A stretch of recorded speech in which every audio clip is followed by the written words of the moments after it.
بسم اللہ الرحمن الرحیم۔ السلام علیکم۔ مسلمان آخر مسلمان کیسے بنتا ہے؟ سب سے پہلے تو اسے علم ہو کہ مسلمان کسے کہتے ہیں اور مسلمان کیسے بنا جاتا ہے، یعنی کن کن چیزوں پر ایمان لانا ہوتا ہے، اور پھر وہ ان چیزوں جن کو ایمان مفصل کہتے ہیں کا زبان سے اقرار کرے اور دل سے تصدیق کرے، اور پھر مسلمان کے لیے ضروری ہے کہ اس کے شر سے دوسرے مسلمان محفوظ رہیں۔ چنانچہ آپ صلی اللہ علیہ وآلہ وسلم نے فرمایا، مسلمان وہ ہے جس کی زبان اور ہاتھ سے دوسرے مسلمان محفوظ رہیں۔ صحیح بخاری حدیث نمبر 10۔ اللہ تعالیٰ سے دعا ہے، اے پروردگار ہمارے لیے آسانیاں پیدا فرما، ہمیں صبر و ہمت کے ساتھ ہر امتحان میں کامیابی عطا فرما، جو ہمارے نصیب میں لکھا ہے اسے ہمارے حق میں بہتر بنا، اور ہمیں زندگی کے ہر اس مقصد میں کامیاب کر جو ہمارے ماں باپ کے لیے خوشی اور سکون کا ذریعہ بنے، آمین یا رب العالمین۔ آج انشاءاللہ سورہ صاد کی آیت نمبر 24 سے سٹارٹ کریں گے۔ اس کا ترجمہ اور تفسیر تفہیم القرآن سے بیان کروں گی جو اہل سنت جماعت کے لیے ہے۔ اعوذ باللہ من الشیطان الرجیم، بسم اللہ الرحمن الرحیم۔ داؤد نے جواب دیا، اس شخص نے اپنی دمبیوں کے ساتھ تیری دمبی ملا لینے کا مطالبہ کر کے یقیناً تجھ پر ظلم کیا، اور واقعہ یہ ہے کہ مل جل کر ساتھ رہنے والے لوگ اکثر ایک دوسرے پر زیادتیاں کرتے رہتے ہیں، بس وہی لوگ اس سے بچے ہوئے ہیں جو ایمان رکھتے اور عمل صالح کرتے، اور ایسے لوگ کم ہی ہیں۔ یہ بات کہتے کہتے داؤد علیہ السلام سمجھ گئے کہ یہ تو ہم نے دراصل اس کی آزمائش کی ہے، چنانچہ اس نے اپنے رب سے معافی مانگی اور سجدے میں گر گیا اور رجوع کر لیا۔ آیت سجدہ ہے، یہاں پر سجدہ کر لیجئے گا۔ یہاں کسی کو یہ شبہ نہ ہو کہ حضرت داؤد علیہ السلام نے ایک ہی فریق کی بات سن کر اپنا فیصلہ کیسے دے دیا۔ اصل بات یہ ہے کہ جب مدعی کی شکایت پر مدعی علیہ خاموش رہا اور اس کی تردید میں کچھ نہ بولا تو یہ خود ہی اس کے اقرار کا ہم معنی تھا۔ اس بنا پر حضرت داؤد علیہ السلام نے یہ رائے قائم کی کہ واقعہ وہی کچھ ہے جو مدعی بیان کر رہا ہے۔ اس امر میں اختلاف ہے کہ اس مقام پر سجدہ تلاوت واجب ہے یا نہیں۔ امام شافعی کہتے ہیں کہ یہاں سجدہ واجب نہیں ہے، بلکہ یہ تو ایک نبی کی توبہ ہے، اور امام ابو حنیفہ وجوب کے قائل ہیں۔ اس سلسلے میں ابن عباس سے 3 روایتیں محدثین نے نقل کی ہیں۔ اکرمہ کی روایت یہ ہے کہ ابن عباس نے فرمایا، یہ ان آیات میں سے نہیں ہے جن پر سجدہ لازم ہے، مگر میں نے اس مقام پر نبی صلی اللہ علیہ وآلہ وسلم کو سجدہ کرتے دیکھا ہے۔ بخاری، ابو داؤد، ترمذی، نسائی اور مسند احمد۔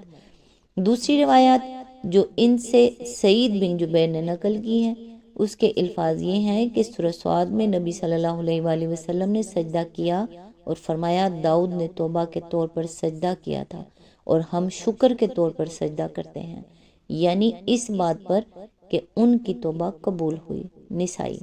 تیسری روایت جو مجاہد نے ان سے نقل کی ہے، اس میں وہ فرماتے ہیں کہ قرآن مجید میں اللہ تعالیٰ نے نبی صلی اللہ علیہ وآلہ وسلم کو حکم دیا ہے کہ اولئک الذین ھدی اللہ فبہداہ مقتدی، یعنی یہ وہ لوگ تھے جن کو اللہ نے راہ راست دکھائی تھی، لہٰذا تم ان کے طریقے کی پیروی کرو۔ اب چونکہ حضرت داؤد علیہ السلام بھی ایک نبی تھے اور انہوں نے اس موقع پر سجدہ کیا تھا، اس لیے رسول اللہ صلی اللہ علیہ وآلہ وسلم نے بھی ان کے اقتداء میں یہاں سجدہ فرمایا۔ بخاری۔ یہ 3 بیانات تو حضرت ابن عباس کے ہیں، اور حضرت ابو سعید خدری کا بیان یہ ہے کہ نبی صلی اللہ علیہ وآلہ وسلم نے ایک مرتبہ خطبے میں سورہ صاد پڑھی، اور جب آپ صلی اللہ علیہ وآلہ وسلم اس آیت پر پہنچے تو آپ صلی اللہ علیہ وآلہ وسلم نے منبر پر سے اتر کر سجدہ کیا، اور آپ صلی اللہ علیہ وآلہ وسلم کے ساتھ سب حاضرین نے بھی سجدہ کیا۔ پھر ایک دوسرے موقع پر اسی طرح آپ صلی اللہ علیہ وآلہ وسلم نے یہی سورہ پڑھی تو اس آیت کو سنتے ہی لوگ سجدہ کرنے کے لیے تیار ہو گئے۔ حضور صلی اللہ علیہ وآلہ وسلم نے فرمایا، یہ ایک نبی کی توبہ ہے، مگر میں دیکھتا ہوں کہ تم لوگ سجدے کے لیے تیار ہو گئے ہو۔ یہ فرما کر آپ صلی اللہ علیہ وآلہ وسلم منبر سے اترے اور سجدہ کیا، اور سب حاضرین نے بھی کیا۔ ابو داؤد۔ ان روایات سے اگرچہ وجوب سجدہ کی قطعی دلیل تو نہیں ملتی، لیکن کم از کم اتنی بات ضرور ثابت ہوتی ہے کہ نبی صلی اللہ علیہ وآلہ وسلم نے اس مقام پر اکثر سجدہ فرمایا ہے، اور سجدہ نہ کرنے کی بنسبت وجوب کے حکم کا پلڑا جھکا دیتی ہے، مطلب کہ سجدہ نہ کرنے کی بنسبت سجدہ کرنا افضل ہے۔ ایک اور مضمون جو اس آیت سے نکلتا ہے یہ ہے کہ اللہ تعالیٰ نے یہاں خر رائی آ یعنی رکوع میں گر پڑا کے الفاظ استعمال فرمائے ہیں، مگر تمام مفسرین کا اس پر اتفاق ہے کہ اس سے مراد خر ساجدہ یعنی سجدے میں گر پڑا ہے۔ اسی بنا پر امام ابو حنیفہ اور ان کے اصحاب نے یہ رائے ظاہر فرمائی ہے کہ نماز یا غیر نماز میں آیت سجدہ سن کر یا پڑھ کر آدمی سجدے کے بجائے صرف رکوع بھی کر سکتا ہے، کیونکہ جب اللہ تعالیٰ نے رکوع کا لفظ استعمال کر کے سجدہ مراد لیا ہے تو معلوم ہوا کہ رکوع سجدے کا قائم مقام ہو سکتا ہے۔ فقہائے شافعیہ میں سے امام خطابی کی بھی یہی رائے ہے۔ یہ رائے اگرچہ بجائے خود صحیح اور معقول ہے، لیکن نبی صلی اللہ علیہ وآلہ وسلم اور صحابہ کرام کے عمل میں ہم کو ایسی کوئی نظیر نہیں ملی کہ آیت سجدہ پر سجدہ کرنے کے بجائے رکوع ہی کر لینے پر اکتفا کیا گیا ہو، لہٰذا اس رائے پر عمل صرف اس صورت میں کرنا چاہیے جب سجدہ کرنے میں کوئی امر مانع ہو، اسے معمول بنا لینا درست نہیں ہے۔ اور خود امام ابو حنیفہ اور ان کے اصحاب کا منشا بھی یہ نہیں ہے کہ اسے معمول بنایا جائے، بلکہ وہ صرف اس کے جواز کے قائل ہیں۔ آیت نمبر 25، تب ہم نے اس کا وہ قصور معاف کیا اور یقیناً ہمارے ہاں اس کے لیے تقرب کا مقام اور بہتر انجام ہے۔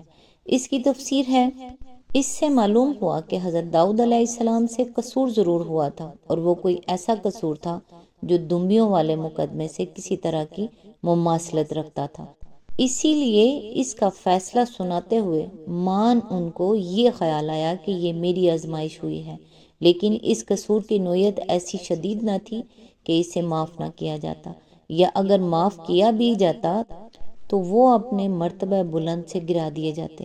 اللہ تعالیٰ یہاں خود تصریح فرما رہا ہے کہ جب انہوں نے سجدے میں گر کر توبہ کی تو نہ صرف یہ کہ انہیں معاف کر دیا گیا، بلکہ دنیا اور آخرت میں ان کو جو بلند مقام حاصل تھا اس میں بھی کوئی فرق نہ آیا۔ آیت نمبر 26، ہم نے اس سے کہا، اے داؤد، ہم نے تجھے زمین میں خلیفہ بنایا ہے، لہٰذا تو لوگوں کے درمیان حق کے ساتھ حکومت کر اور خواہش نفس کی پیروی نہ کر کہ وہ تجھے اللہ کی راہ سے بھٹکا دے گی۔ جو لوگ اللہ کی راہ سے بھٹکتے ہیں یقیناً ان کے لیے سخت سزا ہے کہ وہ یوم الحساب کو بھول گئے۔ اس کی تفسیر ہے، یہ وہ تنبیہ ہے جو اس موقع پر اللہ تعالیٰ نے توبہ قبول کرنے اور بلندی درجات کی بشارت دینے کے ساتھ حضرت داؤد علیہ السلام کو فرمائی۔ اس سے یہ بات خود بخود ظاہر ہو جاتی ہے کہ جو فعل ان سے صادر ہوا تھا اس کے اندر خواہش نفس کا کچھ دخل تھا۔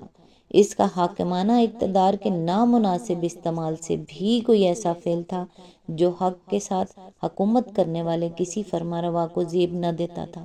یہاں پہنچ کر 3 سوالات ہمارے سامنے آتے ہیں۔ اول یہ کہ وہ فعل کیا تھا، دوسرے یہ کہ اس سیاق و سباق میں اس کا ذکر کس مناسبت سے کیا گیا ہے۔ جن لوگوں نے بائبل، عیسائیوں اور یہودیوں کی کتاب مقدس کا مطالعہ کیا ہے ان سے یہ بات پوشیدہ نہیں ہے کہ اس کتاب میں حضرت داؤد علیہ السلام پر اوریا ہتی کی بیوی سے زنا کرنے اور پھر اوریا کو ایک جنگ میں قصداً ہلاک کروا کر اس کی بیوی سے نکاح کر لینے کا صاف صاف الزام لگایا گیا ہے، اور یہ بھی کہا گیا ہے کہ یہی عورت جس نے ایک شخص کی بیوی ہوتے ہوئے اپنے آپ کو داؤد کے حوالے کیا تھا، حضرت سلیمان علیہ السلام کی ماں تھی۔ یہ پورا قصہ بائبل کی کتاب سموئیل دوم باب نمبر 11-12 میں نہایت تفصیل کے ساتھ درج ہے۔ نزول قرآن سے صدیوں پہلے یہ بائبل میں درج ہو چکا تھا۔ دنیا بھر کے یہودیوں اور عیسائیوں میں سے جو بھی اپنی کتاب مقدس کی تلاوت کرتا یا اسے سنتا تھا وہ اس قصے سے نہ صرف واقف تھا بلکہ اس پر ایمان بھی لاتا تھا۔ انہی لوگوں کے ذریعے سے یہ دنیا میں مشہور ہوا، اور آج تک حال یہ ہے کہ مغربی ممالک میں بنی اسرائیل اور عبرانی مذہب کی تاریخ پر کوئی کتاب ایسی نہیں لکھی جاتی جس میں حضرت داؤد علیہ السلام کے خلاف اس الزام کو دہرایا نہ جاتا ہو۔ اس مشہور قصے میں یہ بات بھی درج ہے کہ خداوند نے ناتن کو داؤد کے پاس بھیجا۔ اس آیت کی تفسیر تھوڑی لمبی ہے، لہٰذا آج بس یہی تک، نیکسٹ انشاءاللہ یہیں سے سٹارٹ کریں گے جہاں سے سلسلہ ٹوٹ رہا ہے۔ تب تک کے لیے دعاؤں میں یاد رکھیے گا۔ اللہ حافظ۔